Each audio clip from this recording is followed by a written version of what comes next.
welcome to Hobart and Williamson students, our Board of Trustees, faculty, staff, alumni and alumni, and especially our Geneva neighbors. We warmly welcome you here. This is an important weekend for Hobart and William Smith as we celebrate our bicentennial, 200 years. There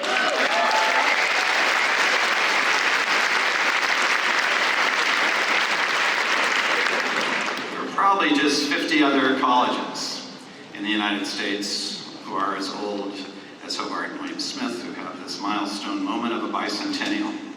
So we've been thinking a lot and reflecting a lot on our history, a proud one, but importantly on our future, most evident with the dazzling students who are today's Hobart and William Smith.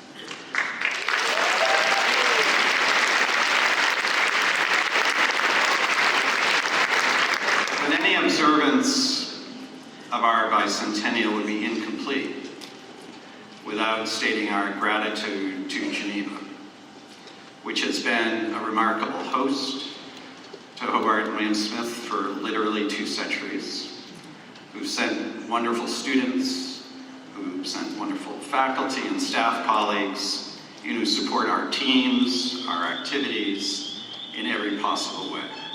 So as we celebrate our 200th, we give thanks and gratitude to our Geneva neighbors. Thank you.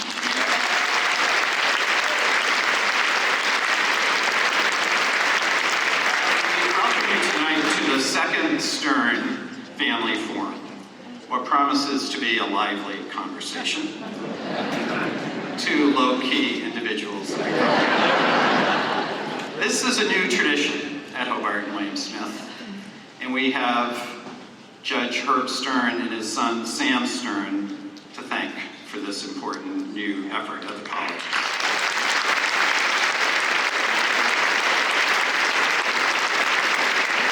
Judge Stern and Sam, who you'll soon hear from, have established a permanent endowed fund to host annual institutional convenings and forums like this of public discussion on significant topical issues.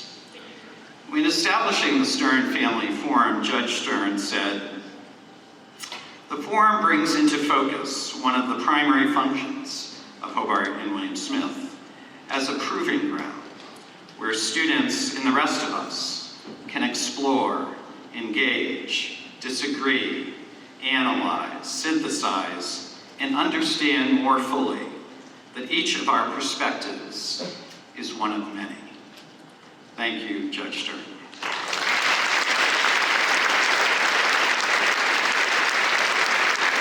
So before we begin, I'd like to tell you a little bit about our format tonight. We had originally scheduled this event up on campus with our primary goal, of course, of engaging with students, but we quickly understood that the overwhelming response from campus and the community allowed us to move to this just wonderful venue of the Smith Opera House, and we thank the Smith for its hospitality. We didn't,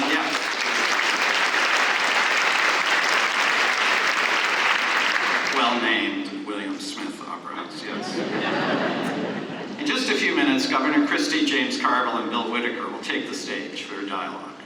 Afterwards, our students have prepared a number of questions to ask them, and at that point, Bill Whitaker will ask 2 student representatives on their fellow students' behalf to come to the mic to pose those student questions. Knowing our students at Hobart and William Smith, I suspect the questions will be lively and hard-hitting, and I'm confident that Governor Christie and Mr. Carville are well prepared, but it's going to be fun either way. As many of you might know, I've spent some portion of my career in areas and arenas that one might consider on the liberal or progressive side of the political spectrum. But I have always respected and benefited and admired difficult conversations that can happen across difference on issues that I feel are very important, tremendously important, for us to learn from one another. My own college roommate was president of the Harvard Republican Club when I was an undergraduate. And of course, I was not. It writes itself, right? But what we had in college and to this day is a friendship across difference, a ability to talk in dialogue across difference. I suspect I haven't convinced him of much, nor he has of me, but that dialogue and ability to model and engage in difference is important. But before we begin our conversation tonight, I'd like to ask two student leaders to join me here at the podium. Kate Equinazzi and Samari Brown are leaders of HWS Votes, an organization started on this campus in 2004 by Jane Erickson, a former trustee, and they're working on our campus to increase voter participation in this year's midterm elections. Samari is a junior. She is a student trustee, and in her senior year, she'll be a fully voting member of the Board of Trustees, and therefore, my boss. Kate Equinazzi is a Genevan.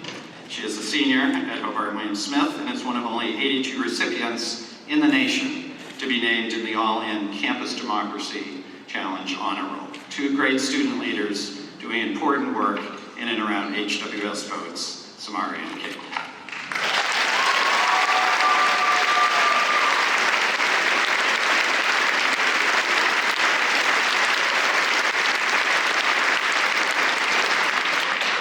Tonight we gather to celebrate a conversation across the political spectrum, and we are delighted to represent HWS Votes. Founded in 2004 by William Smith alumna Jane Erickson, HWS Votes is our campus's nonpartisan voter engagement coalition housed in the Center for Community Engagement and Service Learning. As its student leaders, our goal is to ensure that every student on this campus has the resources to register to vote, learn about their election, and cast their ballot. This election, we have the goal of increasing our student voting rate by 40%, and in August, we launched our Get Out the Vote initiative. Since then, we have conducted more than 50 classroom presentations, promoted Voter Education Week and civic engagement events, held office hours, and connected with faculty and staff members. We believe that with this plan, we can achieve our goals and call on all of you here tonight to support and participate in this year's midterm elections. It's as easy as reminding friends to vote. Text them, call them, or ask them in person. It's just too important not to. And for the students in the audience, we have the ability to make change on a local, state, and federal scale. According to a study based out of Tufts University, Generation Z's youth voter turnout is the highest out of all generations in the past 3 decades.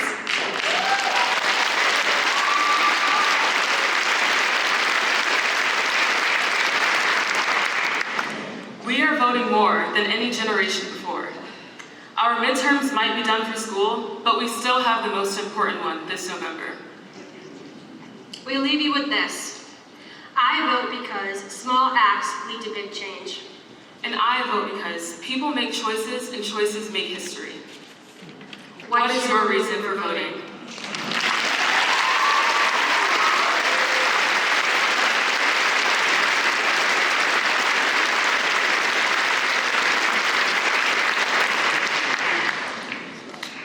I love that. Our midterms might be done for school, but we still have the most important midterm in November. That's a good one.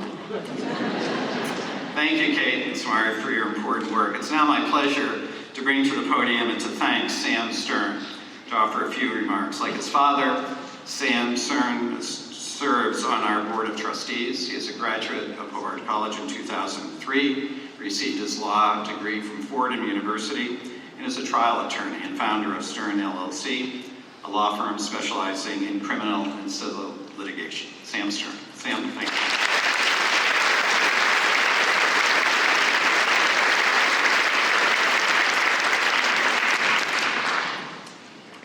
Well, thank you all for being here for our second forum. Our inaugural speaker, Brett Stevens, said, the most important thing we can do is to cultivate the habits of a free mind. Because it's the free mind which creates our adulthood and our freedom. And that's what we're doing here tonight. Disagreement and differences of ideas aren't bad things when they're done with civility. Indeed, they are the fuel which fuels the fire of the free mind. and indeed civilization advances when that growth occurs. Some ideas rise, some ideas fall, and even more importantly, new ideas are born. I think we're all in for a wonderful treat tonight with our speakers. Thank you for being here.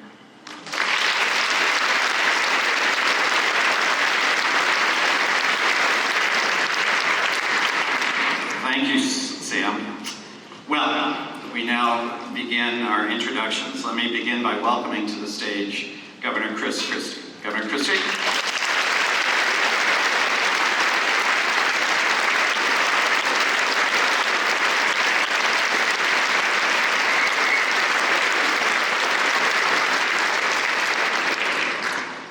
Governor Chris Christie served 2 terms as governor of New Jersey. As a former U.S. attorney in the District of New Jersey. He ran for president in 2016 and chaired Donald Trump's transition to the White House. He chaired the Republican Governors Association and President Trump's Opioid and Drug Abuse Commission. Since leaving office, he has been a regular commentator on ABC News. He is the author of Let Me Finish, a political autobiography, and Republican Rescue, about the party's future. Welcome, Governor Christie. Thank you, Mark.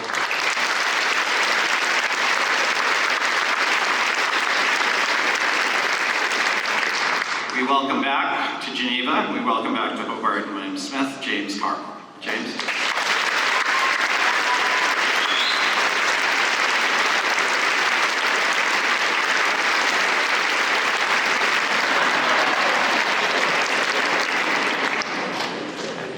They were fighting backstage on what was stage right or stage left. It's already beginning.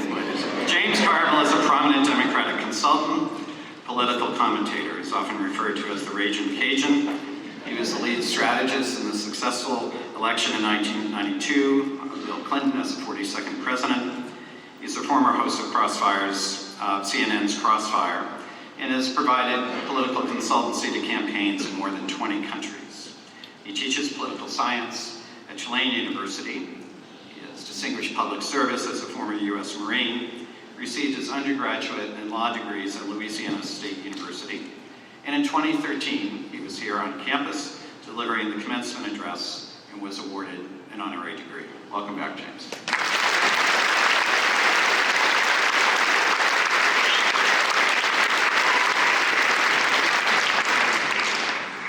We had to bring a 60-minute correspondent to Montreal.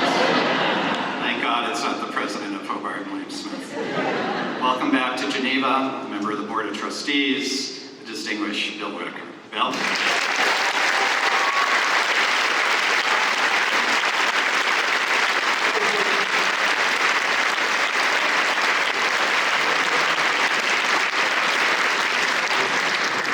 CBS 60 Minutes correspondent Bill Whitaker has reported stories from literally across the world on a range of issues. His investigation into the origins of the opioid crisis won more awards than any other 60 Minutes work.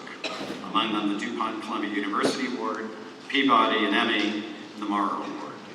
He received the Founders Award for Excellence in Journalism, and in 2022 was presented with the Joseph M. Quinn Award for Lifetime Achievement by the Los Angeles Press, highest recognition.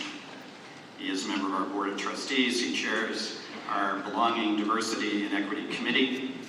He has been generous of his time for the colleges, on campus, and across the nation, including in 1997 and the 2008 commencement addresses, where he received an honorary degree. So we're grateful to Bill, we're grateful to Governor Christie, and to James. Welcome again.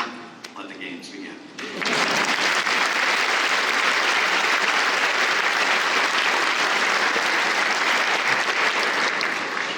Good evening. Thank you for joining us. Looks like we have a sold-out crowd here. But you saw them doing the fisticuffs when they first came out here. You should have seen them backstage. No, we're here to have a conversation about where we are, who we are, what's going on in politics, what's going on in American life, and hope that we can shed some light on some things instead of just explosive comments that you get on TV most of the time. So, gentlemen, if you're ready, let's jump in. We're what, almost 3 weeks, not even 3 weeks away from the midterm elections. In the spring, there was talk of a Republican wave. In the summer, gas prices fell. The Supreme Court overturned Roe v. Wade, and that seemed to galvanize the Democrats. We're now seeing persistent inflation, rising economic anxiety. Right now, this is for both of you. Which party has the momentum going into the midterm elections, and what's driving it? Well, I think there's two ways to look at this. First is historically, take yourself out of the current set of circumstances. And historically, the party that's out of power in the White House does traditionally better in that first midterm than the party in power in the White House. So you have historical headwinds for the Democratic Party, tailwinds for the Republicans. When you add to it economic anxiety, as Bill put it very well, it's evolved to become economic anxiety over the course of the last 9 months or so. And part of that, I think, is just the raw numbers, what people see when they go to the supermarket, what they see when they go to the gas station and other places where they spend their money to help raise their families. But then there's also, I think, been a communication problem on the part of the White House. Initially, President Biden and members of their team was saying that inflation was transitory. It's a transitory problem. Apparently the transit is going to be going on for quite some time. And he's now having to live with 8% plus inflation over the course of most of 2022. That's a bad way to go into a midterm election. So I think historic tailwinds for the Republicans, issue-based tailwinds for the Republicans right now. I do think you won't see anything, Bill, historic in terms of the number of seats, and in part that's because of gerrymandering, which we've talked about at different times during the day, which puts less seats at play. But I think you'll see 20 to 25 seats switch to the Republicans in the House. I think the Senate's a jump ball, and I think you'll see the Republicans add a couple of governorships. So I think it'll be a good night for Republicans, but not a historic night. Thank you, Governor. Thank you, Bill. I don't disagree with Governor Christie's analysis a lot. Midterms are typically driven by presidential approval and direction of the country, both which are generously to say tepid, probably awful. And I would say the range of possibilities is that Democrats hang on to get beat pretty bad, which is, I do think some of the energy from the summer has dissipated. I don't think that the Democrats have run a particularly effective messaging campaign. The only thing that I would give a little caution is these early vote numbers in Georgia. I don't know where they're coming from, but they're quite impressive. I mean, they're matching 2020 numbers, which doesn't happen. The other thing is just from a historical vantage point, the turnout in 2018 was the highest in all the elections since 1912. And the turnout in 2020 was, as we know, beyond historic. So with that many people voting, you always want to be a little cautious that you could have something distorted in the turnout model.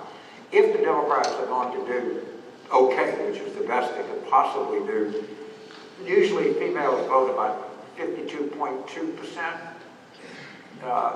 If they could get it up to 54, which is very hard to do, but if they had a distorted turnout model, particularly from educated, but just females in general, they might be able to do a little bit better, but that'd be hard pressed to tell you that I feel good about what's coming up in November.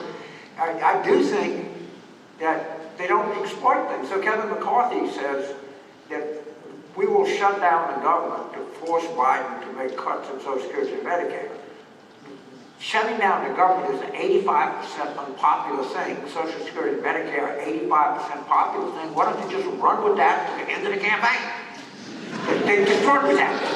They told you they were going to outlaw abortion. You didn't believe them? They did. Now they tell you they're going to shut the government down to force cuts in Social Security and Medicare. Believe them, they're going to do it. And if they just should close on that. Just close for the next 17 days. Just drive that home, because a voter will look at it and say, man, I'm getting killed by inflation, and I don't know, my 401k is down, I got nothing to lose, I have to send a message in my, the only way I can do it is vote against the party in power. And unless you convince people that you have something to lose, it's not just a free, you don't have a free giveaway vote. And I don't think we're doing a very good job of doing that. I think that they keep giving us gifts and we keep turning away from them. And they should really go for it. Why can't the Democrats capitalize on these things that you're talking about? You know, when you look at the issues, you're talking about abortion, you're talking about guns, all of those things, when you look at the polls, most people say they want action on guns, they want action on abortion, but the Democrats can't seem to get that message across. What's up? you know, we're a coalition. We're not really, we understand, to be a Democrat, you're part of a coalition. And I don't know. And sometimes, you know, I've done a lot of Democratic message meetings, and they say, well, there's multi-layered different problems on different levels. You know, no, there's not. You gotta pick a spot and you gotta run to it. And they refuse to do that. And so they all run. You talk to these consultants, well, we gotta get our posse track laid down. And the hell with your posse track, you get the shit beat out of you. Get over there and start throwing some punches, you know. But it's against their nature. It's a good question. I've wrestled with this question all of my political life, and it doesn't get any better. Well, Governor, is it messaging or is it policy that they're not able to get across? Well, look, I mean, where you stand on that one depends on where you sit, right? I mean, I think, you know, from my perspective, I think a lot of the policies are wrong-headed, and they've led to some of these problems. And so you got to own it. Look, I'm glad James isn't running their campaign, because I think that's pretty good. So I'm glad that they got some dumb people running their campaign. Just remember, you know, in politics, you can benefit by your own brilliance or by the stupidity of your opponent. And right now, I think Republicans are benefiting by some policies that weren't very good.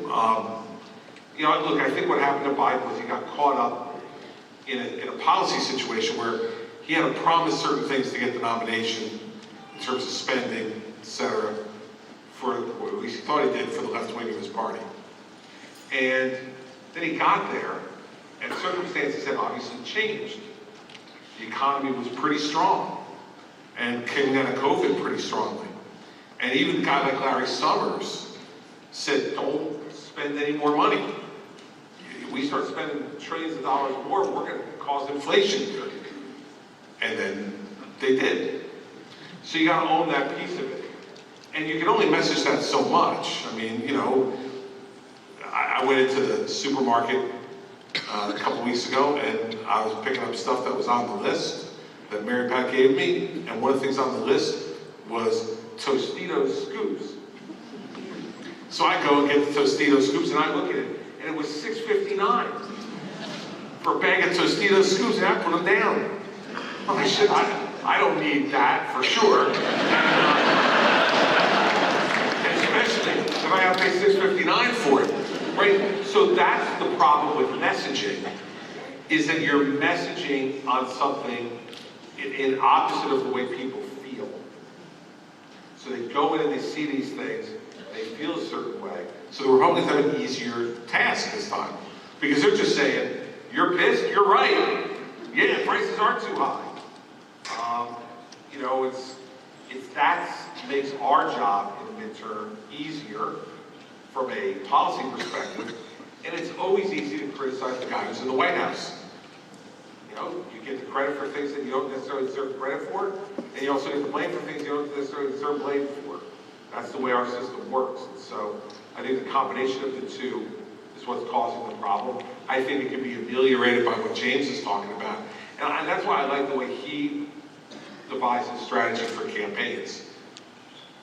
He, like he said, picks a target and runs at it.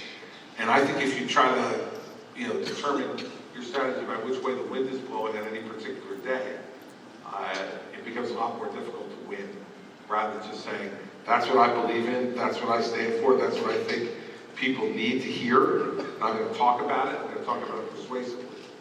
You do that, I think it's generally much more successful way to run an American political campaign. But inflation is a worldwide problem. It's not just here. As a matter of fact, we have a little rest with some of our Western allies. But you famously coined the phrase back in 1992, the economy is stupid. Is it the same story 7 years later? So, yeah, I did coin that phrase. The phrase before that was change versus more the same. And the third thing was don't forget health care. But, of course, you're right. Inflation here is no worse than it is in Canada, or it is in Western Europe, or it is in Japan, or it is anywhere else. Also, the price of gas is set in a world market. Okay, it's not a price that you have WTI and Brent crude, but they run together. Some Democrats can do this, and this is going to shock you, but these oil companies are having record profits.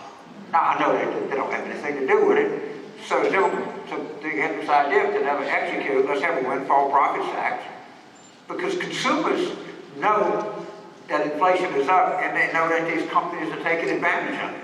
Does anybody think that Exxon and Shell and Chevron are just innocent bystanders that just pass on the increased cost of this? Of course not. I mean, that's just the nature of what they do. And, as opposed to arguing to people, look, it's a world market, it's no worse here than it is anywhere else, which happens to be true, but people don't want to hear it. Say, we're going to do this and give you some rebates, because I've seen people, 1,000 focus groups, and they know that there's price capture going on, just like it's after anything there is. But we're not we need to tell people, well, we have relief for you. But while you're going through this, but inflation is real. It's real everywhere. I don't, in the UK, they did executed the classic Republican play. We're going to come in and cut taxes on the wealthy, cut spending. Guess what? 44 hours later, the head of lettuce is still there and she's gone. All right?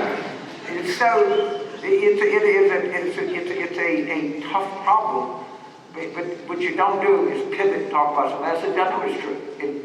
We can get you help right now to help you until this thing resolves itself one way or the other. But there's a lot of factors that go into the price of a gallon of gas. It's not a terrific campaign slogan. It's worse everywhere else. It's true, but it doesn't. Well, what the hell does that have to do with me? Okay, but you can say, I see what you're talking about.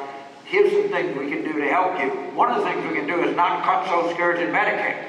If you're 67 years old and you live in Canada, the last thing you need to do is to cut your payments. And by the way, one of the things you have that was instituted is you have these COLAs, these cost of living adjustments, which are quite expensive but quite effective in giving older people, which I happen to be one, some tools to deal with this.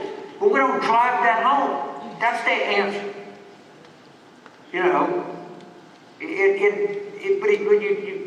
To say something once is to never say it. To say it 100 times is just getting warmed up. You got to say it 1,000 times. I mean, how many times I've heard more about transgender bathrooms, okay, than as much about that as inflation. I mean, you gotta have some message discipline and some stick to it. And we haven't had that, and I think I'm afraid we'll pay a price for it. Governor Christie, this is since President Trump stoked the flames of voter fraud. And meanwhile, the January 6th Commission hasn't seemed to be able to move the needle on public opinion and attitudes towards the siege, the assault on the Capitol.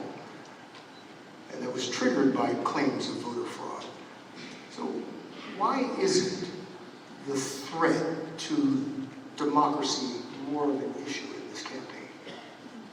Well, first thing I'd say is to respond to what James said, which is, and Bill said this in part, like, I don't give a damn what the inflation is in England. I don't live there.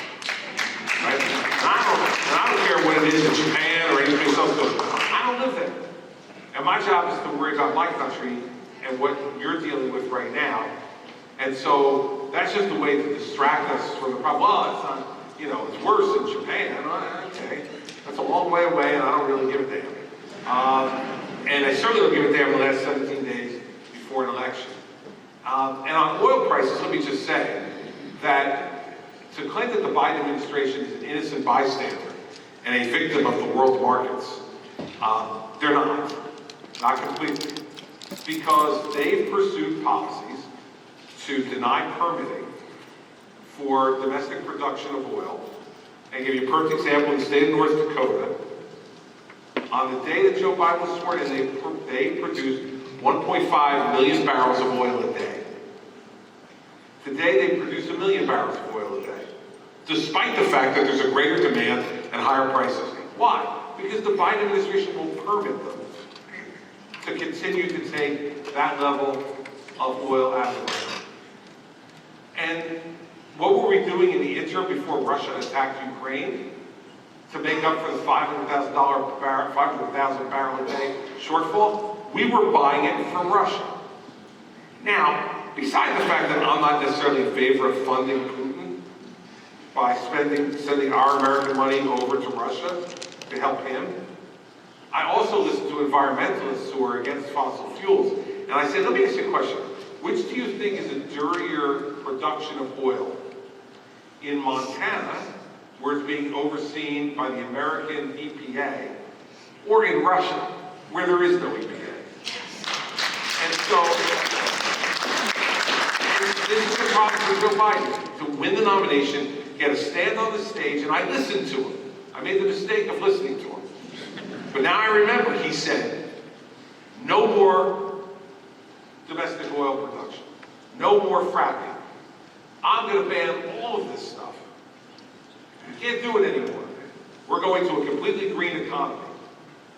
Except that we don't have the tools, the ability to have a green economy right now. And so we still got to turn these lights on and heat this building and do all the rest. So he's helped through his policies of moving to the left to create a part of this oil squeeze. And then, once he realizes we don't have enough, he doesn't go for more domestic production. He goes and asks the Saudis to increase their production. And what do the Saudis say to him? That's what they say to him. Because they're going to make more money out of it. So are the Emiratis. So are all the rest of the oil-producing nations, including Venezuela, who's a communist dictatorship. And we're down there begging them to produce more oil, rather than him standing up to the environmental movement in the leftist party. So that's a long answer to the question about January 6th. But I had to get that out. And now I'll answer January 6th. Look, part of the problem for the committee is that Nancy Pelosi decided that she wasn't going to let Kevin McCarthy pick who he wanted on the committee. Now, this is unprecedented. The minority leader, Republican or Democrat, always gets to pick who he wants on the committee, or she. And she didn't, because she didn't want Jim Jordan on there, and she didn't want Jim Banks on there. She didn't want those folks on there. So start off by, from a Republican perspective, saying, there's no one there to closely question any of these witnesses at all. So for a lot of Republicans, they just dismiss the committee because they feel like Liz Cheney and Adam Kinzinger are not real Republicans.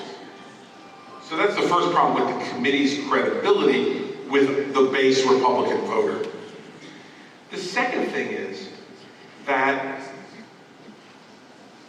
the American people will care about this issue a lot if Donald Trump is ever back on the ballot.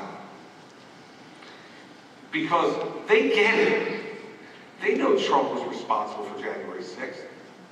They get it, but he's not on the ballot in 2022. And yes, you have people who are election deniers on the ballot and all the rest of that, but they don't hold those people responsible for January 6th. They know who's responsible for January 6th, and it's Donald Trump. So I think that January 6th becomes a much bigger issue in 2024 if Trump is a candidate for president. Then I think it will be an issue in the Republican primary if he runs, and if he ever were to be the nominee, it will be an enormous issue in the general election in 2024.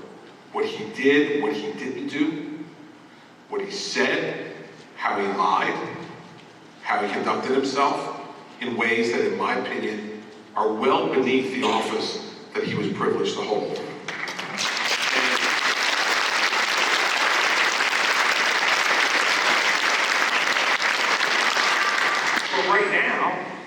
But right now, people are like, yeah, we'll deal with Trump if he comes back, but in the meantime, it's 6:59 for the Tostitos. And I gotta deal with the 6:59 for the Tostitos before I deal with the threat to democracy. Because they feel like if there is a threat to democracy, Bill, it's in Donald Trump's actions. And not as much with the people that are running for governor of Georgia or, for a House seat in Montana. And they want to focus those people on things that are much more of a direct concern to them today. Of course, it's a lot to unpack here. You're right, Japan is a long way from here. I tell you what's close, Canada. I believe I'll look at the map. Have you ever heard of anybody going to Canada to get cheaper gas? No. And in terms of permit, there are 3,000 unpermitted wells that are not being drilled. And I'll tell you what people will tell you in the oil company. Because they'll say, look, you're telling me I'm going to drill a well and it's $85 a barrel oil. Well, I'm putting millions of dollars in that well, and that well is not going to start producing for another 18 months. How do I know what the price of oil is then? So if it's such a problem, then it ought to be easy in Canada. It's not. There's no line of people from Buffalo going to Canada to get gas. All right? It is a worldwide market. There are 3,000 unused permits right now. And when Biden said he was going to end, to be clear, he was going to end fracking on federal lands. Not ban fracking altogether. So the oil industry doesn't operate. They don't get the price tomorrow. They get sunk into it. But if they want to drill, they have no lack of permits. Not at all. I think it's 3,000 unused permits. It's already been permitted. Totally legal. You can highball, green light. So in terms of the January 6th stuff, first they offered a 9/11 commission thing. They didn't want that. Then they offered to do this, and then they said, so Pelosi said, because they appoints 5 people, 2 were possibly involved in it, and I think they'll find out they were, Jim Jordan and Banks. She says, well, I'm not going to take those 2 because there's a conflict. Send me 2 more. So Kevin McCarthy says, I'm not going to send you anything. And I don't know how any Republican could look at Liz Cheney and say she's not a Republican. I mean, it's kind of hard to say. Liz Cheney's daughter with a 97 rating from the American Conservative Union is not a Republican. And I'm sorry, that was a massive act, criminal act. I think it was a massive treasonous act. And you cannot let that go. And they have to be. If you have anything that happens, you're in the military, something bad happens, I guarantee you that you're going to have it. If an airplane crashes, they'll say, well, shit, it just crashed, let's forget about it. No, let's find out why it crashed, what happened, and what can we do to make sure it doesn't crash again. That's the nature of the beast. But what are you supposed to do? And whether they move public opinion or not, if people want to think, what I saw was a staggering act of criminality and a staggering act, in my own opinion, of treasonous behavior. And you just can't say, well, we'll forget about it, we'll leave it to the courts or anything else. We need to know, and I think that we're finding out more by the day. History will find out more by the day. Mr. Garland will find out more by the day of what this is. But accountability, it has to. If you want to hold a third grader accountable on a test score, fine. Hold people that encourage someone to attack the Capitol of the United States to stop a mandated procedure by the Congress. They ought to be held just as accountable as that third grader. That's my opinion.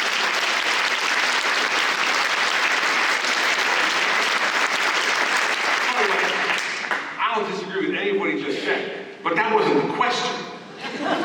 The question was, why isn't the January 6th committee breaking through? Why isn't it moving public opinion? Why isn't our democracy in jeopardy? Right. Why isn't that a big issue? Right, so that's the question he asked me, and that's the answer I gave. If what we want to talk about is whether we thought that the actions of the people who stormed the Capitol on January 6th were criminal and treasonous, granted.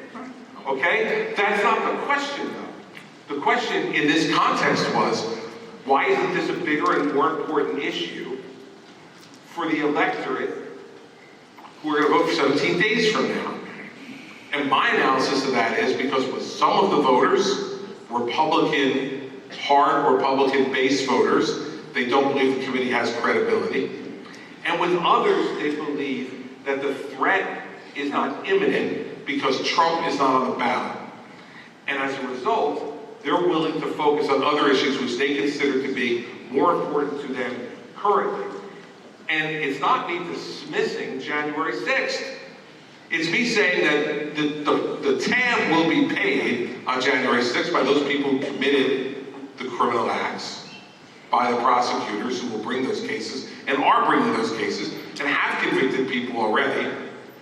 And it's going to be up to the Attorney General of the United States whether he wants to bring a criminal case against former President Trump or any of the people, the senior people in the administration who are being investigated for what role they played in potentially encouraging or inducing what went on at Capitol Hill. But all of that is a question that's a different question than the one you asked me. So let's not confuse what I'm saying. What I'm saying is it's not affecting this election. And it's not my opinion. You look at every poll about what issues people think are most important in this election, and January 6th usually comes in around 7th or 8th on that list. Now, if Donald Trump were on the ballot, my guess is it would be in the top 3 or 4. And so, that's just the politics of what we're dealing with right now, but it doesn't change the way I feel about what happened on January 6th, or the way most people in this country feel about what happened on January 6th, which was it was an awful act, unjustified, unjustifiable. And I think it also showed the strength of our democracy.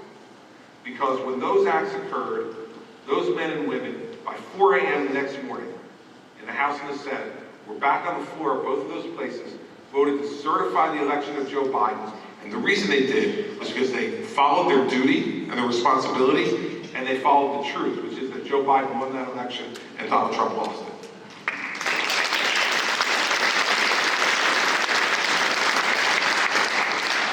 We're talking about inflation and democracy, and both right now are worldwide problems. We've got, just like inflation is going up around the world, democracy is under attack in many countries, and autocracies are on the rise. And we're sort of in a situation that we have not seen since the end of World War II. So you're too smart, man. What's going on?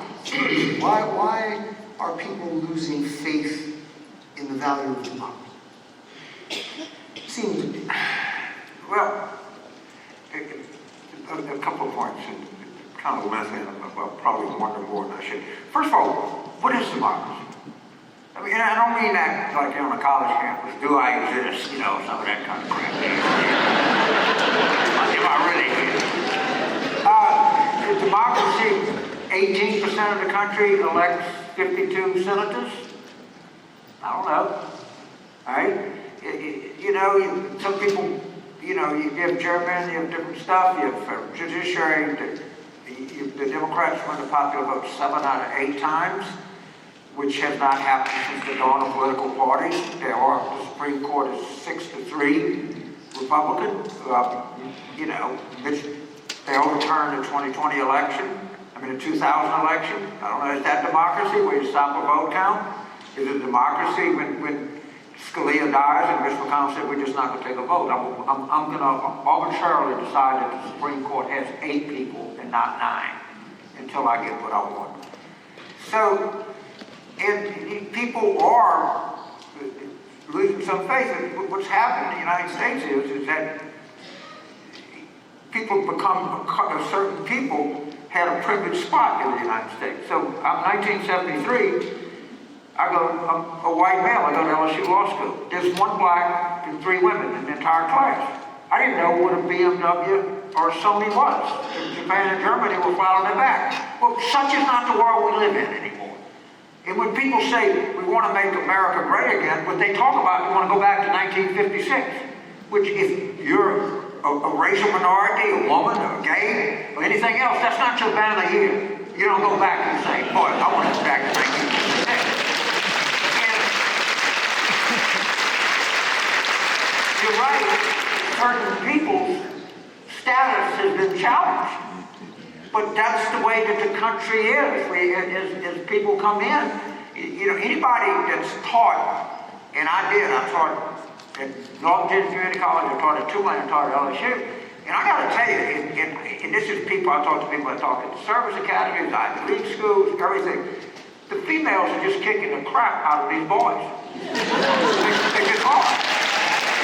If you go, they all sit in front of the classroom, and you know, we talk about male fragility. I tell my male students, you got to get on the stick here. These girls are going to smoke your ass, boy.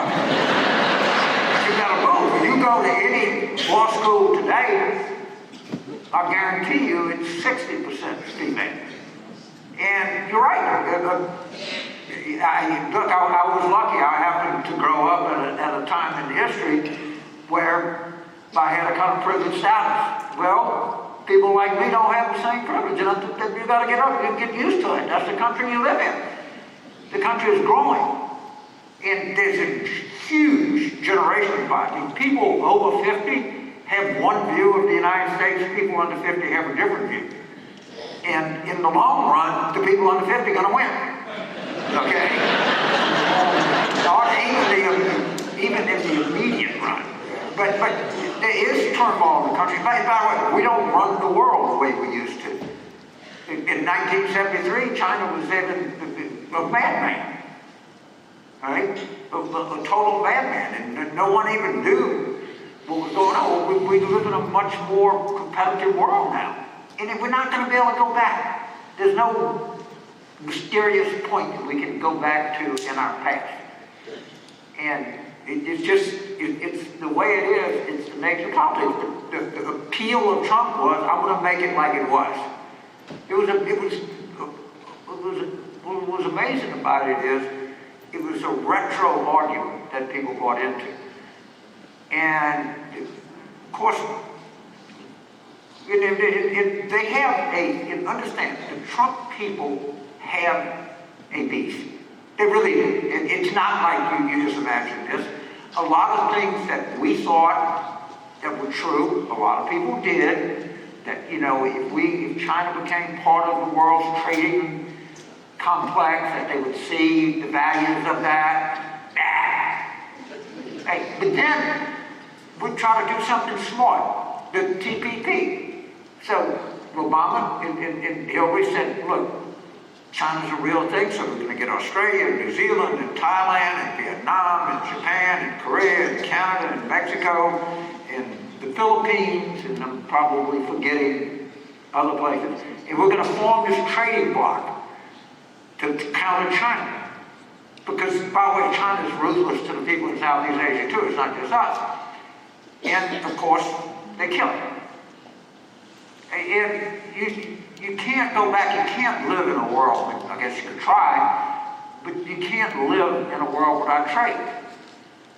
And we certainly, I get a lot of credit on this chip thing. We let ourselves get caught short on that and some of this stuff. And you got to make it about, but you got to adjust to the world that you live in, not the world you used to live in.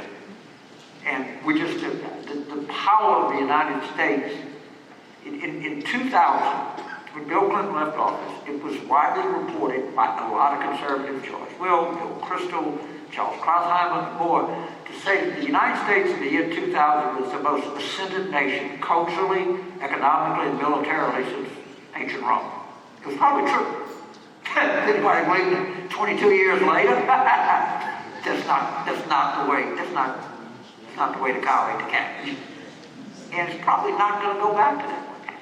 So we have to ask ourselves, how do we go in a society that recognizes that talent comes from a lot of different quarters in it, and how do we honor and promote that talent, and the people that don't have the talent, how do we bring them up through you? And that's the nature of it, Bob. We're not turning back no matter how hard you try. So how do we move forward, and where is American democracy being challenged? Is it in jeopardy? Well, damn, man, American democracy has been challenged from the day it started. So But it's always been, just take my life, just in my lifetime, there's always been a sense that we were expanding American democracy. We were bringing more people in. We were making it more accessible to more of us. And all of a sudden, we're fighting over whether that ideal is something we want to do or should do anymore. I don't know that I agree with that. I think people who object, so I think you're implying on immigration there. I think the people that object on immigration just say that can we either follow the laws we have or establish new laws so that we have rules. Like, I don't think it's fair, for instance, we have folks, friends of ours in Austria, who can't get to this country and become citizens because Austria has reached their limit. But under this current administration, if the people from Austria flew to Mexico and came over the border, they'd be able to be in the United States. Like, I think that there has to be a set of rules that continue to bring our country more and more people to it. One, because that's our tradition. Two, it's because one of the things we have right now in our economy is an incredible labor shortage. We have a real serious labor shortage in this country, and the only way to fix that is going to be to bring more people here to work. And so I don't, unemployment, despite inflation, some of those other things, unemployment is traditionally low, still. Post-COVID, much of that has come back. So we need to do things like that and continue to do things like bring people into this country. But let's find a way to do that where people think it's fair. We've been trying to have a comprehensive immigration bill since George W. Bush. Absolutely right. And, and we've never succeeded. Right, but there's plenty of stuff that took a long time in this country to happen that we ultimately succeeded on. And I'm not ready to give up. I mean, I think, part of democracy is it's hard. And it was designed to be hard. All of the institutions that the founders set up, they designed to make doing things hard. You've got a Senate of 6-year terms and 100 people, 2 from each state. You got a House that gets elected every 2 years, and it's much more reactive to the winds that are blowing politically in the country. Both of them have to agree. You got a president who signs it. It's not like a parliamentary system. Where in a parliamentary system, man, you got the majority, you just jam everything through. There's no executive that has to review that. The head of the government, Great Britain was, I don't know what the hell it is now, but whoever is the next victim over there in Great Britain, their executive is prime minister who's the person who's the majority leader. It's like having Chuck Schumer, God forbid, be the president of the United States, you know? And that's what that system is. That system's a lot easier to bring change. I'm not pessimistic about democracy, and I'm not pessimistic about America's future role in the world.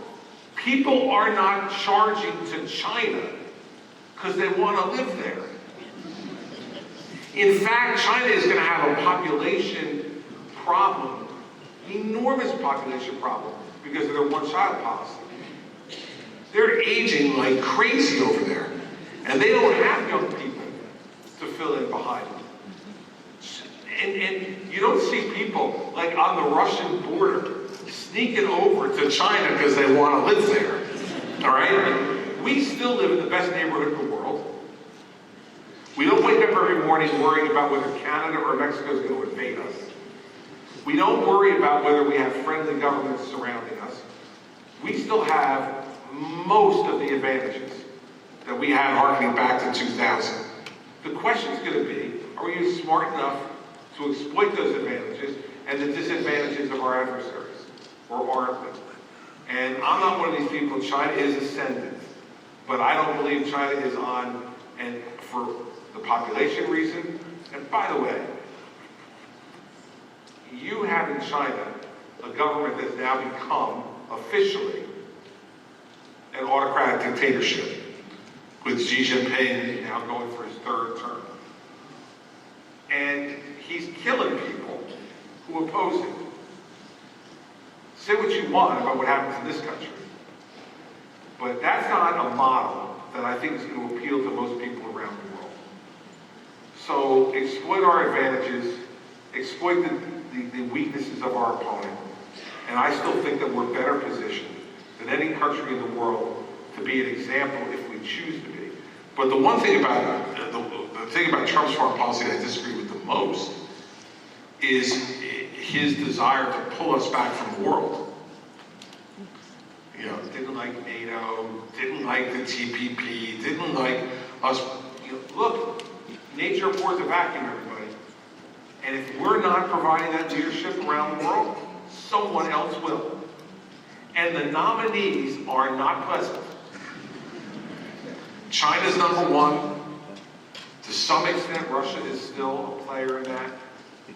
And then you've got rogue players like North Korea and Iran that want to play some role in that, and autocracies in the rest of the Middle East. Look, when people come to me and say, why should we be sending all this money to Ukraine? Because I get some people in my party who say that. Why should we be sending all this money to other places in the world? Why do we have foreign aid? My answer to them is always the same. That is the price you pay for living in the richest and freest country in the world. Pay the price.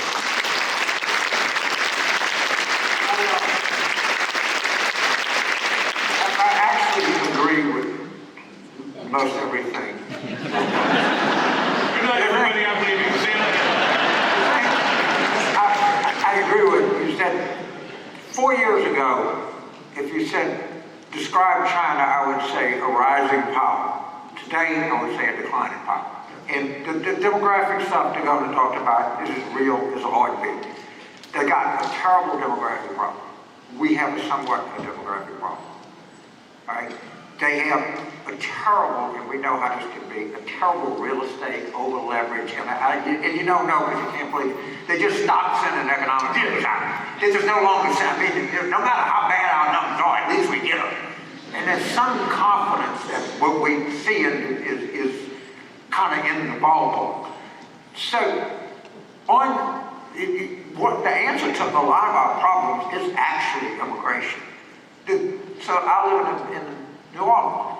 How many roofers do you think came in after Katrina that were born in the United States? I mean, as close to this number as you can get. How many roofers and drywall people and carpenters and everything else do you think they're going to need in Southwest Florida? They have no idea. And when I go from my place to Florida, I go by inner Florida, I expect to see a sign within 6 months. Governor Ron DeSantis welcomes all to Florida. No papers necessary. Just come on down. And you know, if you think about it, you hear these stories of these mothers with 2 kids, you know, mother with 10-year-old or 6-year-old, they walk from Guatemala to the border. I gotta tell you, that's a motivated person. I might say, you know, come on in. I think we can handle some real work here. I mean, and the thing I always scratch up about immigrants, and I always tell people is, the people that hate them the most, you don't have to worry. They're not going to West Virginia. They have no interest in going there. They want to go to Houston, they want to go to Miami, they want to go to Los Angeles, they want to go to Chicago, New York, or somewhere else. They're not looking to go to northern Wisconsin. You don't have to worry. You're cool. All right? And what people don't like, and of course, you got to ask yourself, would you rather live in a country that people are trying to get into, or one that people are trying to get out of? All right?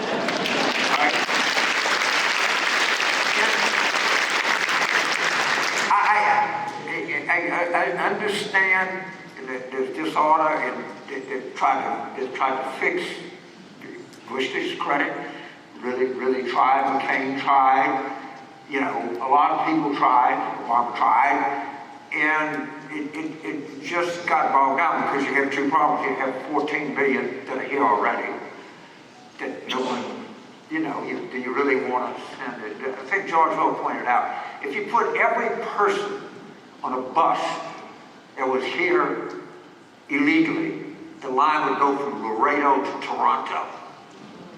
But that's what it would take to get all of the people, you know, and so in everybody, but Christie understands that, everybody, you know, you got that problem. Then you got the problem of asylum seekers. All right? It's always part of international law. All right? And the people from Venezuela, by the way, they have a pretty good case for asylum under that rule. How do you think, like all the people in South Florida, the people in Cuba, how did they all come here? Because we have asylum laws. And we always do.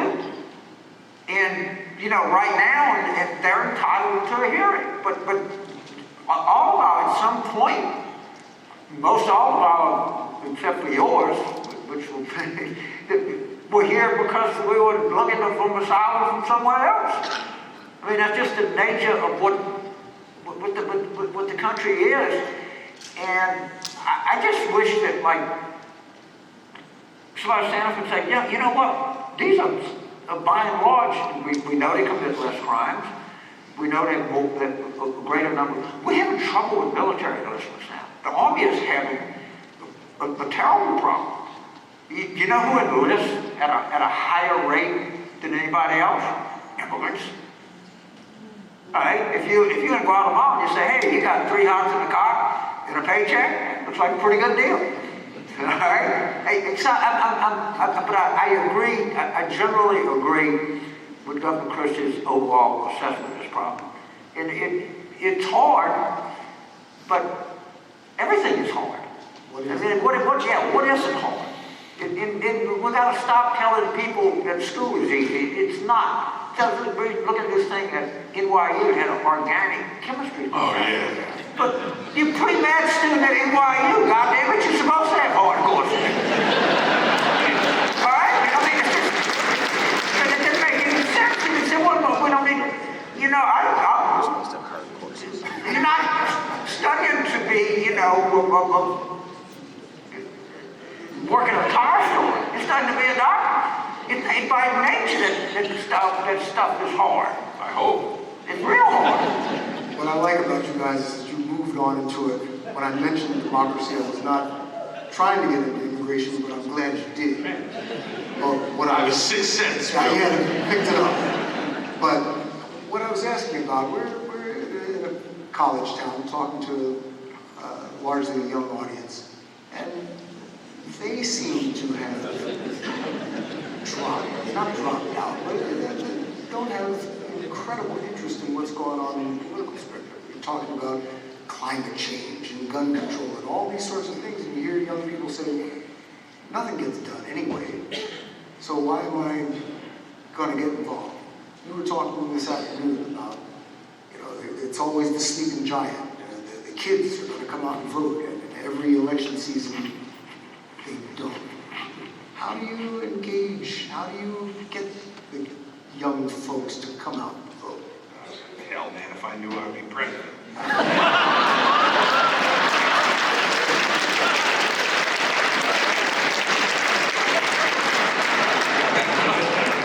Look, I do think that there is something to life experience teaching you how important voting is. Right? When you're 18 or 19 or 20 or 21, you have a certain life experience.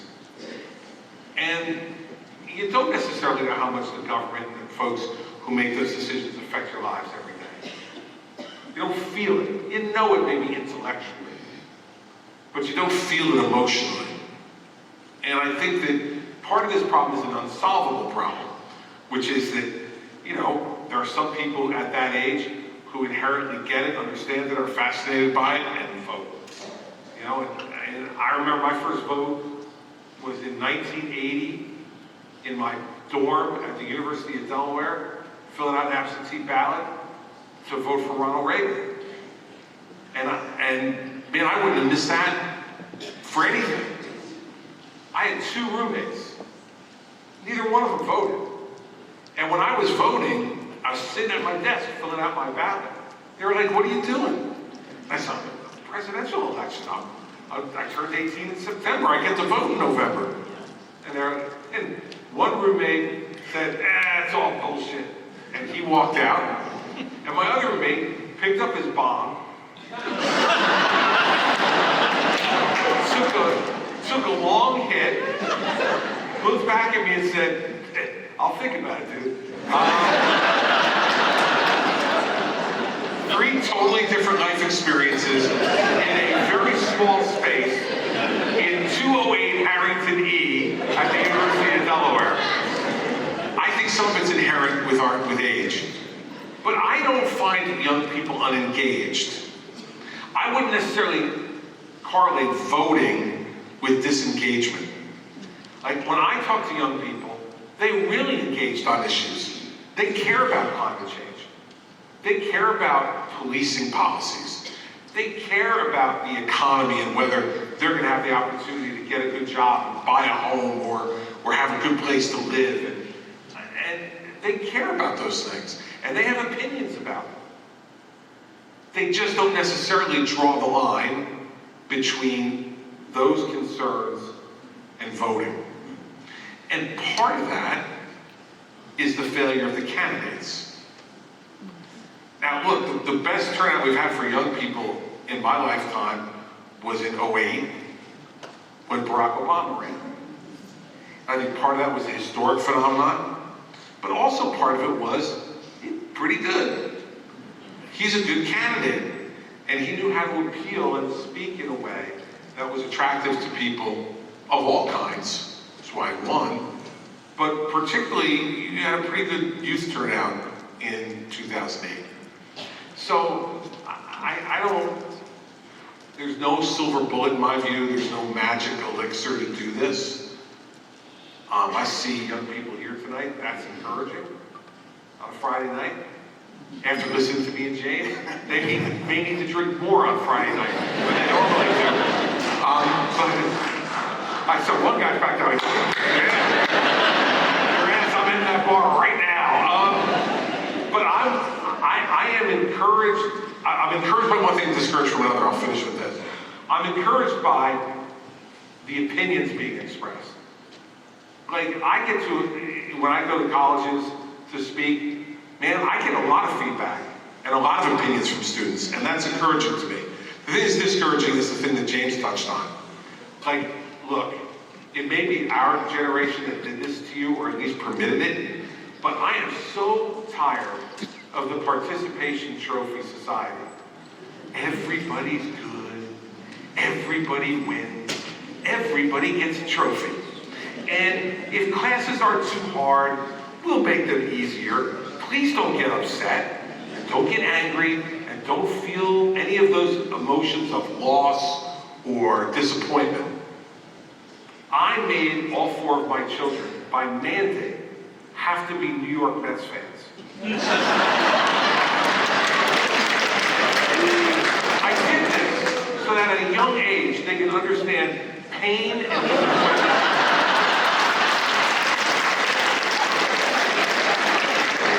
They can be Yankee fans, but what the hell do you learn by being a Yankee fan?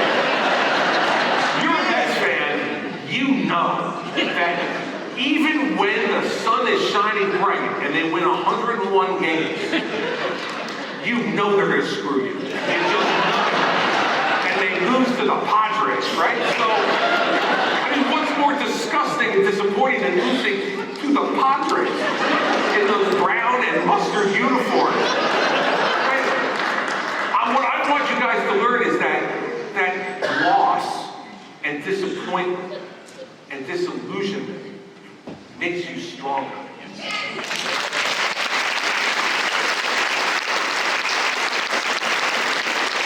And life is going to kick you in the rear end a bunch of times.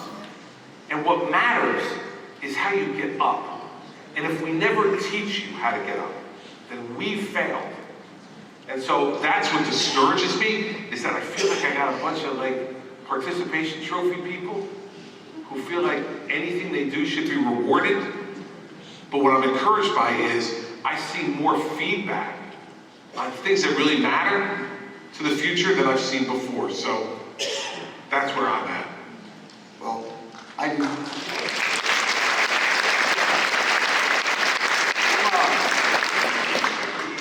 Look at a picture of the people in the Higgins boat on D-Day. You know what they all were? Young. Look at the people on the front line in Selma at Edmund Pettus Bridge. You know what most of them were? Young. All right? And I'm sorry, and we think of young people, sometimes we think of people like here at HWS. There are probably more young people at Miami-Dade Junior College there are at every college in upstate New York put together. And think about that. Think how many people at the community college in Seattle, or Houston, or just don't go. But the truth is that there is some drop-off. I mean, young people, if you don't step up and go out and participate, you're going to end up in the modern version of the Higgins boat, which I don't think you really want to do. We've had changes in this country, by and large, is driven by people 40 and under. That's just the way people like me are too old and too tired to change anything. But I think we can do better. I agree. It's hard. It's hard work. You shouldn't fool people into thinking that it's not. You shouldn't fool people. And I see it, and I go to these campaigns, and they say, well, people that work on the campaign, they don't want to work on Sunday anymore. What are you doing working on the campaign? Go do something else. It's 90 days. You're supposed to work on Sunday. What is that? And so it's a little bit like, yes, it's your country. You have something to say about the shape of its direction. And if you don't, there's two ways you can go through life. You can go through life making rain or getting rained on. And we've got too many umbrellas in this country with young people. Get rid of them. Yeah. So go make some rain. That's what I was just saying, my slogan on that one, James, is, in this country, you can either be a victim or a perpetrator. And I mean that in a positive way. You either sit back and allow yourself to be victimized, or you go out and make something happen. And this country gives you an opportunity to do that like no other country in the world. Go out and make something happen. Don't wait for something to come to you. I agree with 100%. If, like I say, half the people in this country have, we need motivation. No, we've got questions from young people. Oh my goodness.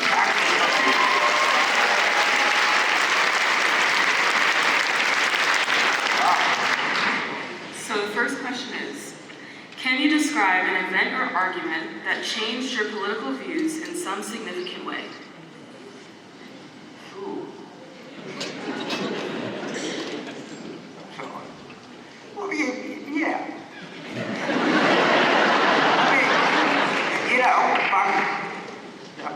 grew up, South Louisiana in the 50s, and, I didn't ever think about it as a kid. I was doing whatever it is. But just one day concluded, hey, some people get a bum rap around here. This is not the way it's supposed to work. I mean, I made observations. I changed as I went along, and there was probably the time in my life, I didn't think about it, but if you would ask me, I probably wouldn't have been for gay marriage. I don't know a good reason why, so they don't feel that way today. I've become maybe, I used to be pretty liberal, more liberal than I am now on some criminal justice issues. I mean, I think that it's two contrary things, that a lot of people need to be in jail and things like marijuana. But there are some people that just need to be in jail. I'm sorry. Maybe they have good reasons why they went astray, but you don't have any choice. I think that,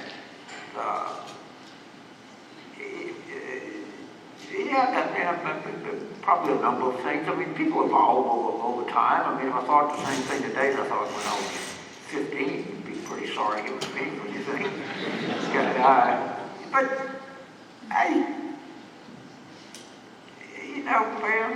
don't know. You change, I'm open. Yeah, look, I think for me it would be gay marriage. I think I was raised as a Catholic in a pretty traditional values home.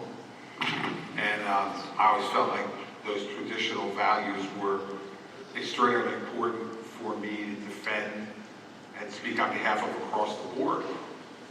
But I think as I've gotten older and gotten to see more of life and gotten to understand, after being married myself for 36 years, about what the nature of love is and how hard it is to find someone you love, who loves you back, and who provides you that sense of stability and challenge and comfort and excitement that comes in the best of human relationships. I've come to think over time that it's not for me to choose who provides those things for you. And I didn't always feel that way. So I don't know if it was a particular event, but I think it was an evolution over time that changed my point of view on that, from where I was, let's say, in my 30s and 40s to where I became in my 50s and 60s.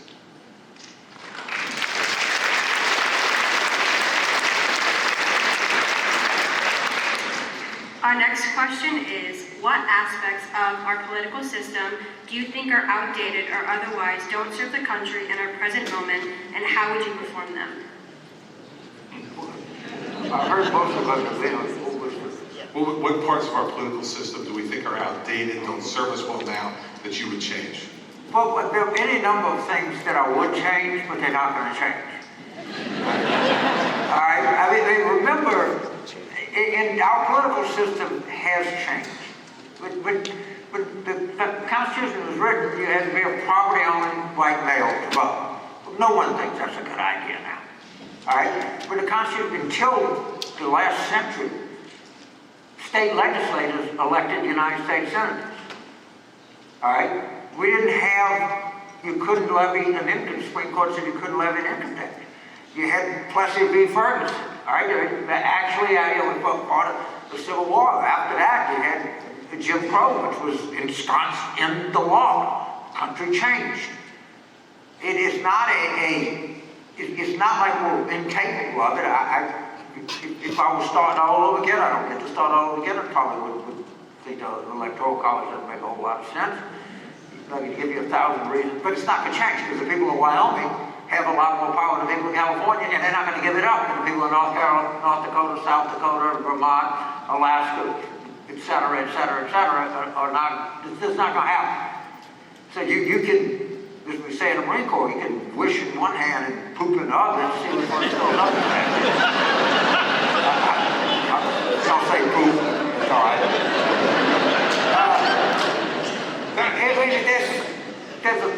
But the change is, the one thing that I think would do more good than anything is pass a constitutional amendment and says nothing in this Constitution shall prohibit Congress from regulating money in political campaigns. And that, I think, is a lot was at the core of our problems. And you just, when you go to Washington, I was there for a while, and you go back and people say, man, it sounds like it's really screwed up there. You know, the system said, you have no idea. It's so much worse than you think. Oh my God. Once you get inside and see, and you have this disproportionate power balance in the country that's just brought about as a result of just flooding money. Now, you're never gonna take the politics out of politics. I would never want to do that. But you can, and if you go, look at a chart after register these lobbyists, you look at the number of lobbyists we started this century with, and look how many we have now, or you look at the total amount of fundraising that's going on, and you can see it right in front of you. And I have no idea, I mean, I don't agree with the Supreme Court on this. I have no idea. I think Congress should have an explicit grant of power to regulate money in political campaigns. Because if you don't, you're going to keep having this very justifiable questioning of how fair or how rigged our political system is. And in my mind, it's unfair and it is pretty rigged. And you say, well, both parties do it. Okay, that's great. Both parties do it. They had, the Democrats, and so much money were getting from Big Pharma that they weren't allowed to even criticize Big Pharma at one time.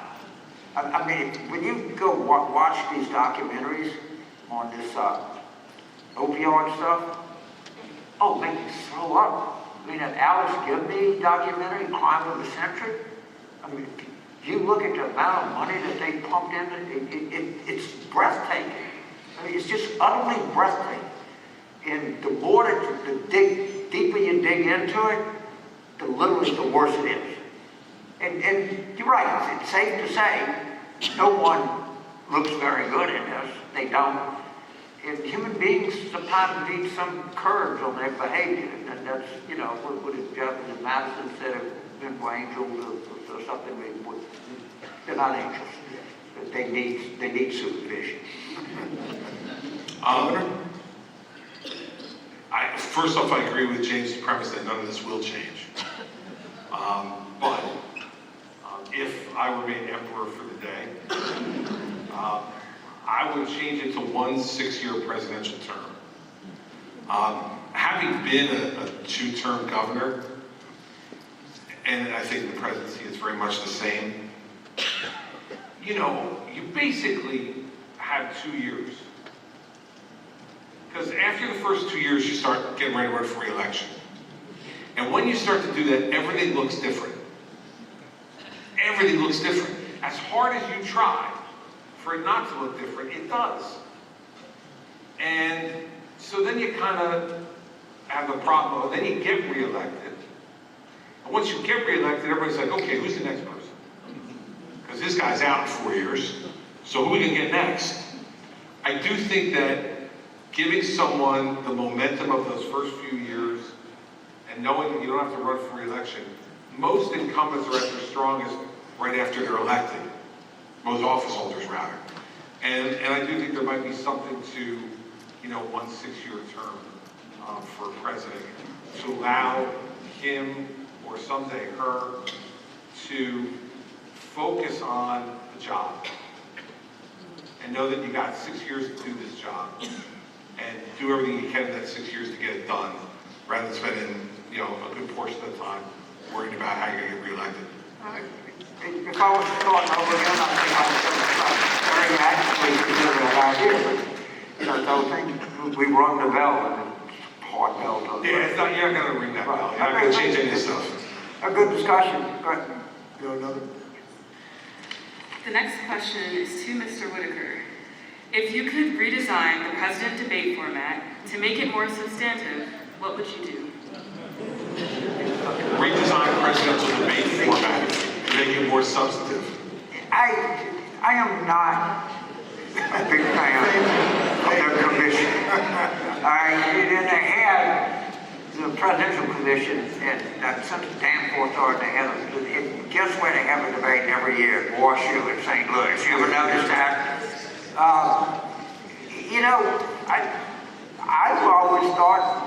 run. The public, I think the debates are useful. I mean, we certainly put a lot of effort into it. But let the campaigns make the rules themselves. And if somebody doesn't show up, then blister them. And, you know, and I think the less in these primary debates, oh God, I don't know how you do them. And they have like the kids' table, they have 5 and 5 and another thing. And It's sort of like it's become a show. yes, You've got all the podiums lined up. They're all, you know, they've got the red, white, and blue. It's waving on the podium. the Lights, campaigns like that, you know, honestly, it's like a game. they it is, you obviously, you know, want to lead journalists the country. It's more like a press conference than a debate. And they negotiate the room. Okay. So I asked Governor Christie, you have 2 minutes.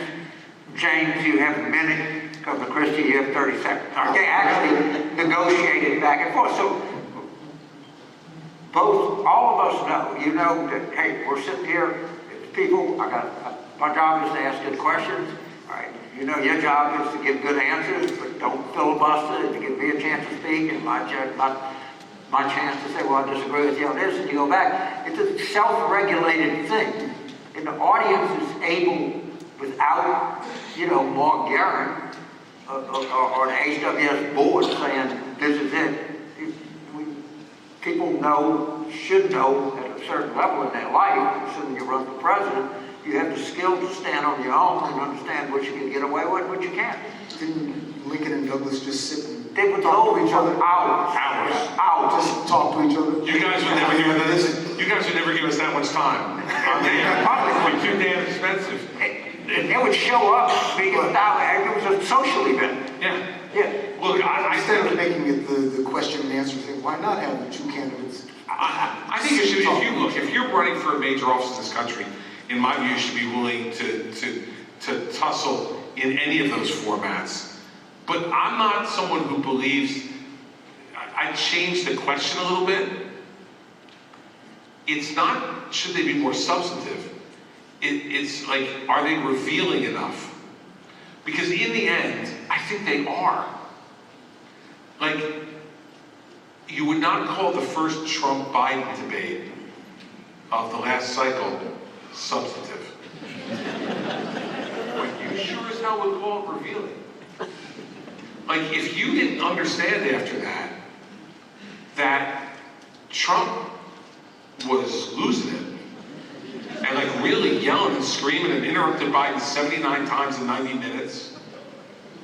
And then on the other side, Biden at times was giving answers that weren't responsive to the questions and not in the way that people normally dodge the question, but like in a way where you're like, did he hear the question?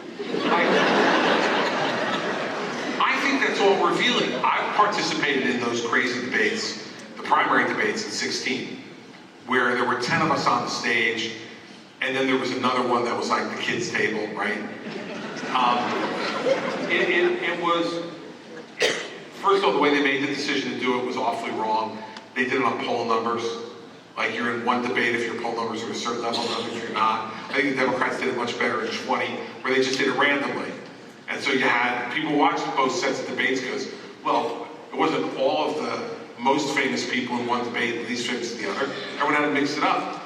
But I had a fairly prominent debate moment in 16 with me and Marco Rubio, where we went back and forth with each other, and it became pretty clear that, like, he went up to it. He was repeating, amazingly, to my great gift, 4 times the same statement, the very same statement, that was non-responsive to the question, that it was obvious his advisors had told him to memorize and say beforehand. I can even remember it. It was something like, put aside the illusion that Barack Obama doesn't know what he's doing. Barack Obama knows exactly what he's doing. He wants to change America. I don't want to change America. I want America to be the greatest country in the world. When I'm president, it will be. So he says that the first time. Then I go back at him and say, like, Marco, you know, the memorized speech when you're president, it doesn't get you anywhere. Like, you have to make real decisions on problems that just come up. And he says, he insults me and then says, well, let's not Let's dispense with the illusion that Barack Obama knows what he's doing. And I'm standing there thinking to myself, shit, this is great, right? And I just go, there it is. There it is, the 30-second memorized soundbite that your advisors give you. Is that what you want from a president? So my point to you is that, like, these moments can be incredibly revealing. And I wonder whether or not it isn't more important to have these debates reveal character than reveal policy. I agree. We can never forget, I'm sorry, the great Rick Perry. I was revealing in both ways. Yes, are you going to be able to reveal policy in a 90-second answer? Not You can't, really. no. You can't, but you should try. But you can give somebody insight. You can get insight to the way they think or make decisions. I mean, I think it's very important. But a lot of this blame goes to the campaign. So if I'm running a campaign, I have one job. I'm trying to win for my candidate. And so I'm going to try to get every rule that I can have any influence to do what I think is in the perceived interest. Now, sometimes they do something in the perceived interest and it blows up with you, but every now and then you get old man Bush to look at his watch and you go, whoa, thank God, You get some moment like that. And they generally don't decide much, but I do think that they just become very formulaic, very much of a press conference. The truth of the matter is, you know this too, the journalist gets to be as big a star as the candidate, and that's not the way it's supposed to be. No, that's not what you're trying to do. Let me reveal one other moment to all of you, because I fundamentally disagree with the fact that these aren't useful. Right? 2000, George W. Bush and Al Gore, they're doing a town hall debate. So they're on stools, right? And there's an audience surrounding them. And Bush is up giving an answer. And Gore inexplicably gets up from his stool and walks like this close to Bush while he's in the middle of the answer. And Bush has got his microphone, and you can feel him, and he goes, how you doing? How you doing? And then he keeps giving the answer. I was sitting on the couch watching this with my wife, and I turned to her, it's the third debate, and I said, it's over. She goes, what do you mean it's over? I said, Bush is going to win. And she said, what the hell for that? I said, everybody's been in a bar where you're talking to somebody, and some other person comes up and is standing like right here. How does the normal person react? You go, how you doing? Gore did something that was weird, and Bush did something that was normal. So for the people who were undecided at that point, they had heard more policy from these guys than they could shake a stick at. But what they figured out at that moment was, I think Bush is normal, and I think Gore's a little strange. So I do think there are these moments that reveal and what matters about that is that tells you how they're going to react when they're in the chair, when they're in the moment. Because let me tell you something, everybody. Having sat there 10 years ago next week, when a storm hits New Jersey like hit New Orleans a few years earlier, and you've lost 365,000 of your homes in 24 hours, and 2/3 of the state's without power. There's no operating water treatment or wastewater treatment plants in the entire state. Every one of your major highways is blocked. And the nuclear plant can't get cooled because they can't turn on their power. Man, there's no 8-minute answer to that question. It's like you're in the moment and you've got to make decisions. And that comes down to character. Am I confident enough to bring in smarter people than me to give me good advice? Am I confident enough to listen to that advice? Am I connected enough to be able to distillate that advice into something that's an actionable thing that can help? And in those ways, revealing character, in my view, is much more important than whatever your 6-point white paper plan is on what you're going to do about the deficit. And so I think these are useful. I think they do reveal. Could they be better? They always could be better. But we're going to give people an excuse not to do them. And that, to me, would be much more harmful than, having them the way they are now. Do we have time for one more question? One more? Right? Okay, last one. What have you found to be the most effective ways of finding common ground with people who have very different political views?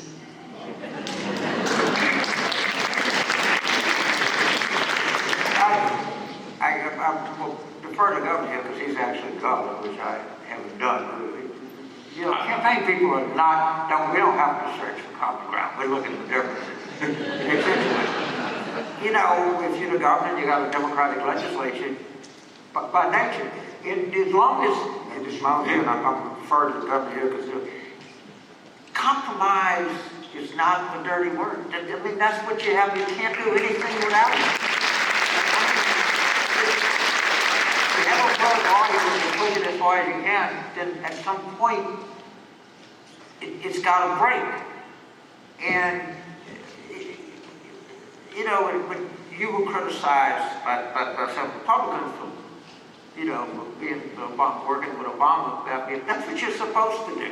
I don't like DeSantis worth a damn, but Biden was nice to him, he should be nice. He's the governor of Florida, he's president of the United States. Florida, the state in the United States, a rather prominent one. And, you see this all the time. The legislature, budgets, everything else. Sometimes you just got to force things and force people to do it and understand that in a country, we learn in the 4th grade, we have the judicial, executive, and the legislative, or whatever Rick Perry said we had. It was kind of the founders rigged the deal where you had to compromise. That was quite a whole deal. They wanted to limit what the president did this, the Congress did this, do that. And it was just like forcing you, just like when the Constitution was nothing but a series of compromises. I mean, the Senate was a compromise. The Electoral College was a compromise. And some people, you would have liked 6-year terms. I would have liked, popular vote. But you do what you got to do to get what you can do. So what happens is they do something and they say, well, Biden got this passed, but it didn't go far enough. So, okay, it's like Lincoln signs Emancipation Proclamation. Doesn't apply to border states. Roosevelt signs Social Security, exempts ag workers. And so our thing is like, when something gets done, we find the one thing that's wrong with it. We say, well, it wasn't enough. So you have some transformative legislation and things that happen. I mean, in our country's history, that when you, by nature, you compromise, it means somebody had to give something up to get something else. It's like a trade, and you have a baseball trade. Well, you're not going to get somebody for nothing. It's just a question of who got the best end of the deal. It's just the nature of it, and we're so conditioned to think that everything is right or wrong.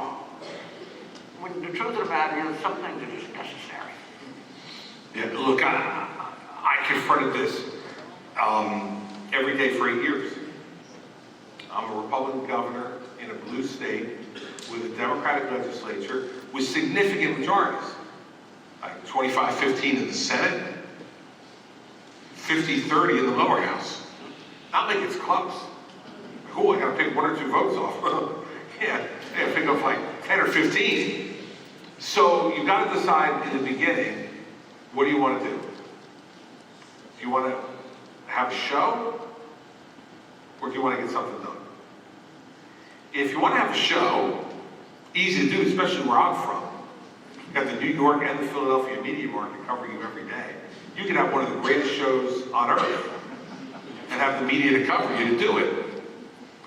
I decided very early on that I didn't care when I got to the end of it, whether people said, I love it, I wanted them to say he was a governor of consequence. And to do that, I had to compromise. So how do you do that? The one thing that I think we're missing in Washington more than anything else now are personal relationships. You know, one of the best bits of political advice I ever got was someone told me one time, remember something, Chris, it's a lot harder to hate up close. And I think we're at such a distance right now in Washington, physical distance, that you don't develop those relationships. So, you know, I dealt with the same Senate president for 8 years. He was the president of the Iron Workers Union in New Jersey. Imagine, right? He would call me regularly on evenings at 11 or 11:30 at night after he left a bar where he had been drinking. And the phone would ring, and I'd be in bed, and my wife would look at me and say, seriously? Are you going to answer it? And I'm like, you bet your ass I'm answering it. And I would get on that phone, and he would yell at me about something or complain about something. I'd just sit and listen to it, like, Steve, you're right, absolutely, yeah, no. We're going to work on that, buddy, don't you worry about it. And the next morning, he would call me and say, what did we talk about last night? And I say, nothing big. We just kind of caught up. We developed a personal relationship that allowed us to do this, to change it from what James talked about. It was no longer a zero-sum game. It wasn't I win, you lose. It was he and I sit with each other saying, how do we both win? How do I get some of what I want and I give you some of what you want, or vice versa? And because we were friends, we cared about that for each other. Not just for the state, but for us.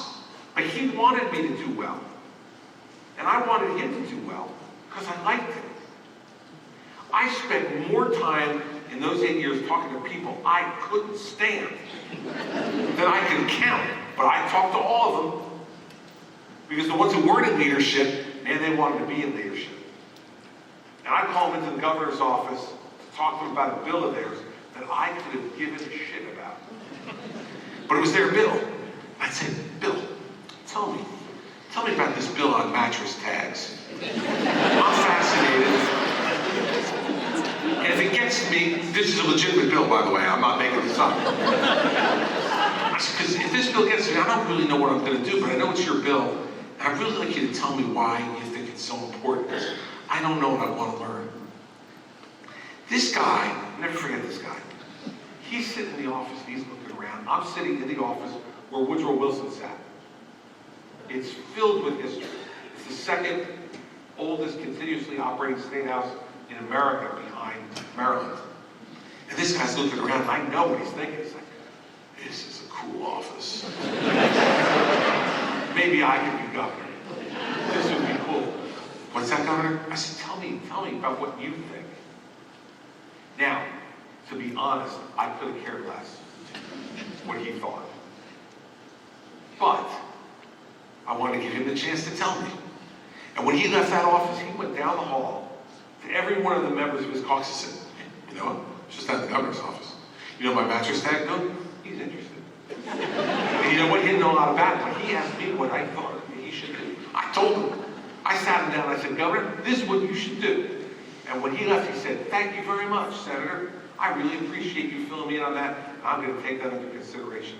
Now, after you do that a couple of times, when you call that guy on a vote you really need, you say, oh, Bill, I need you on this one. And I know it's not going to be an easy one for you, but remember, I signed that mattress tag bill.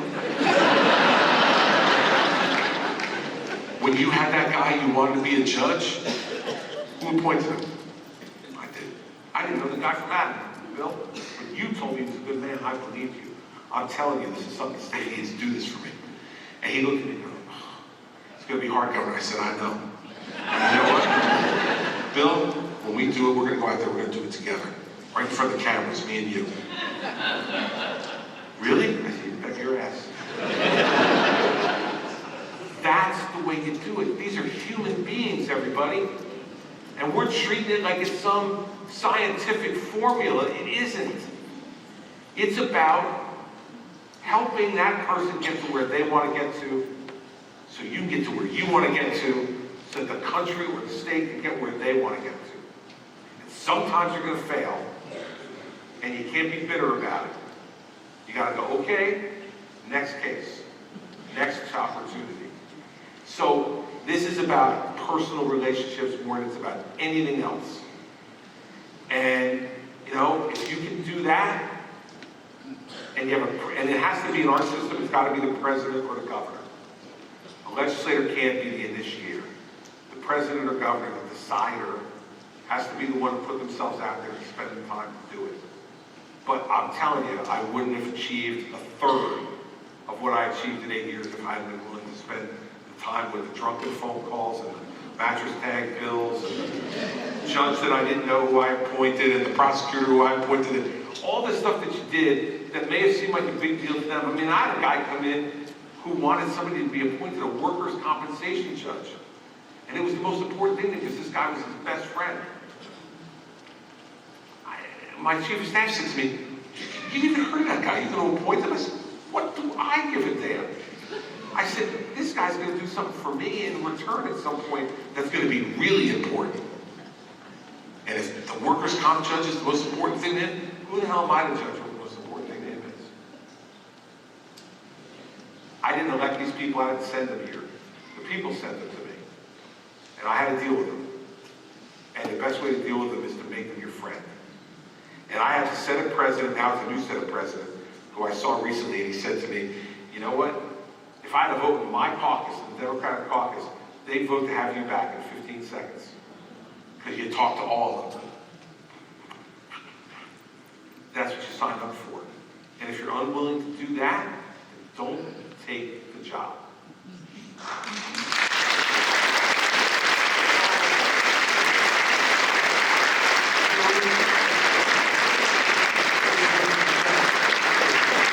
We thank them both for